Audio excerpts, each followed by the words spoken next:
maa ngi nuyu ñëpp di wax ni tey jii dañu def déplacement ànd ak autorité administrative yi c'est-à-dire le gouverneur de la région de Dakar, le préfet du département de Pikine, le sous-préfet de l'arrondissement de Thiaroye ak ki nga xam ne moom mooy kilifa yi Sarr le directeur général pour saytu wala pour xool action yi nga xam ne d'accord nañ ci ginnaaw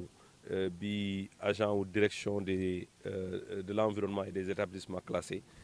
jaaroon fii mais également ginnaaw bu gouverneur ak équipe am yëpp ak service yi nga xam ne ñoo concerné li xew fii jaaroon fii arrêté ay action ay benn plan d'action parmi plan d'action yooyu amoon na bi nga xam ne dafa concerné woon le balisage fi nga xam ne moom la ñu fekk hydrocarbures yi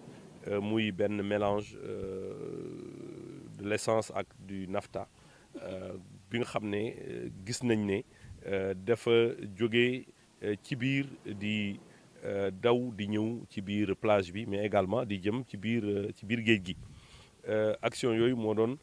d'abord baliser identifier localiser zone de passage bi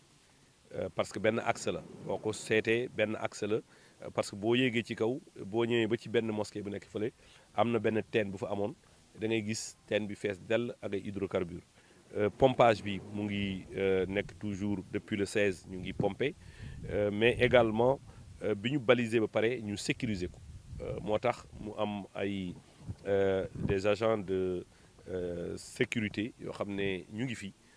guddi ak bëccëg pour veiller à ce que mu am sécurité ci plage bi beneen bi mooy ñi nga xam ne ñoom ñoo war a toppatoo à chaque fois bu amee lakk-lakk ñooñu tamit dañ leen prépositionné parce que on ne sait jamais pour que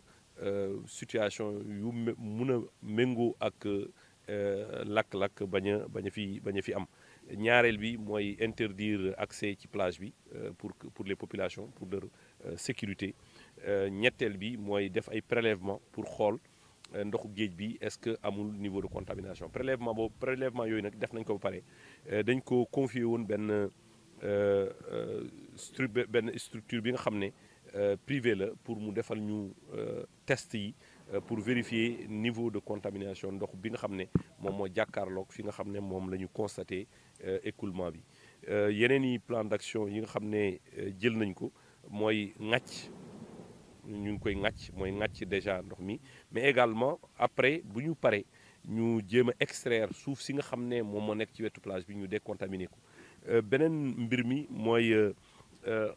Sarr xamugul woon ba léegi origine bi nga xam ne foofu la fuite yi jóge mun na nekk ñaar mun na nekk fuite bu bees mun na nekk fuite bu yàgg boo xam ne ay clandestins ñoo ko occasionné waaye ñaari pipeline yi nga xam ne Sarr am na ko def na déjà test ci benn pipeline bi nga xam ne bi ñu ko changé yàggul avec la mise en eau pour vérifier étanchéité bi avec une pression recommandée pour s'assurer que pipe boobu amul fuite beneen pipe bi des normalement dans 3 jours dinañ ko def la mise en eau aussi pour vérifier étanchéité bi par rapport une fois que ñu am certitude que ñaari pipe yi amuñu benn défaillance sur le plan d'étanchéité dinañu comprendre que ni ay accumulation fuite yu yàgg la ñoom ñooy remonter en surface et du point de vue par rapport ak li nga xam ne moom mooy gravité bi du fait que géej bi dafa nekk suuf donc dafay jóge ci continent bi di écoulé wu di dem ci booru géej bi loolu nag ñu ngi jël ay dispositions pour fexe non seulement ci plage bi jël suuf si nga xam ne suuf bi amoon hydrocarbures yëpp ñu décontaminer ko balaa ñu koy delloo beneen bi mooy ñu fexe ba ŋàcc lépp loo xam ne muy hydrocarbure bi ñu constaté ci puits bi mais également bi ñu constaté muy daw di ñëw ci biir plage bi léegi def nañu benn test parce que boo gasee boo tànqee bu tey di nga comprendre que ni du hydrocarbure rek dafa am hydrocarbure ak ndox hydrocarbure bi mu ngi représenter à peu près 20 à 25%. Donc loolu yëpp dinañu continuer di ko surveiller ensemble avec ñi nga xam ne ñoom ñooy kilifay Sarr yi mais également en rapport avec les autorités administratives ak képp koo xam ne dañ la dénk wàll boobu le ministère de la pêche am na fi représentant le ASMAR, je pense que aussi ñëwoon nañu fi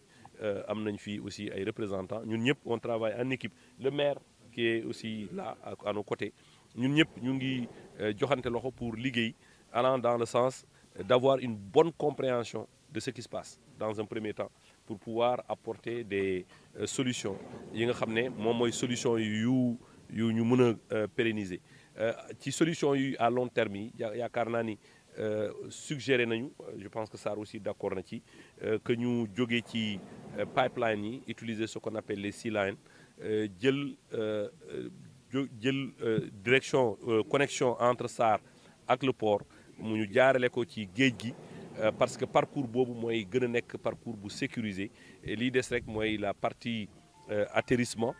foofu yaakaar naa ne du gën a jafe ci wàllu sécurisation pour que li xew ba abadan mu bañ a amati fii ci sunu réew waaye yaakaar naa ni les autorités de la SAR ñu ngi manifester seen bonne volonté. Je pense que toutes les équipes sont mobilisées le gouverneur également ak ñi nga xam ne ñoom ñooy le préfet de Pikine et le sous-préfet de Thiaroye ñu ngi suivre mbir mi avec beaucoup d'attention. La direction de l'environnement et des établissements classés aussi mu ngi suivre la question avec beaucoup d'attention. On a un compte rendu journalier jour par jour li ñuy def comme action en termes de volume bi nga xam ne jot nañ ko récupérer. J'ai la situation depuis le 16 ba jusqu'à hier une situation exhaustive de lépp loo xam ne xew na fii ci site bi et incha allah lu ñuy toppatoo la pour que kenn bañ ci gaañu kenn bañ ci loru. yaakaar naa ne aussi à l'endroit des populations de Thiaroye il faut que ñu bañ a inquiéter wu cette situation est prise en charge bu soobee yàlla lépp lu ci war comme solution comme matuwaay nguur gi dina ko jël pour que mu bañ a am benn ngaañ-ngaañ ci population yi mu bañ a am benn ngaañ-ngaañ ci environnement yi mooy espèces yi nga xam ne ñoom ñoo nekk ci biir géej bi mu nekk végétaux yi ak les poissons xeetu jën yi les mammifères yi fa nekk donc yooyu yëpp bañ ci am ay loraange loolu moo ñu indi woon tey et je pense que bu ñu demee tey dinañu